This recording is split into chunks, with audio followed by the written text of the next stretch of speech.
ABŞ-ın Asiya və Rusiya ilə gərgin münasibətləri biznes əlaqələrinə mane ola bilməyib.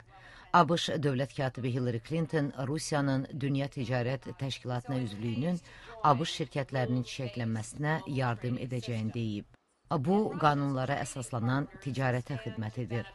Rusiyanın ticarət tərəfdaşlığı imtiyaz deməkdir.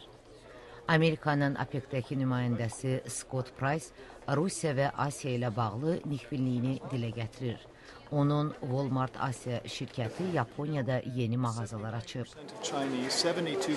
Çinlilərin 79, Hindistanlıların 72, Yaponların 70% üçün qiymət əsas amildir. Əgər keyfiyyətli məhsulu yaxşı qiymətdə satırsınızsa, onları malın Amerika, Fransa və Çində istehsal edildiyi maraqlandırmır. Onları yalnız keyfiyyət maraqlandırır.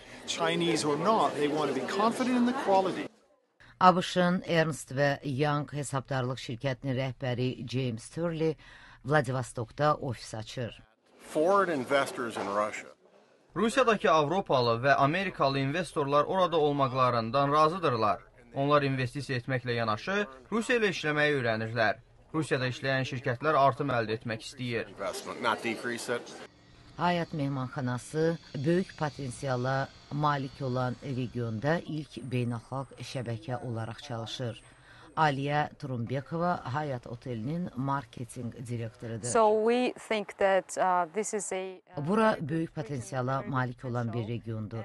İlk beynəlxalq şəbəkə olaraq biz 2 otel işlətməkdən çox məmnunuq.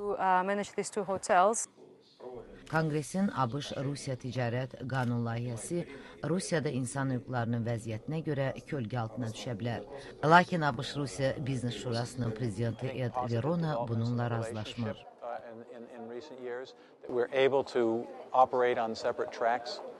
Biz digər istiqamətlər əldə edə bilərik.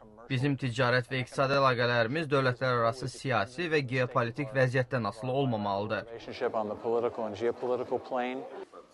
Kreml ilə Ağ Ev arasındakı qeyri-müəyyənliyə baxmayaraq, Rusiya ilə Amerikanın iqtisadi maraqları uzun müddətli əməkdaşlığa yol aça bilər.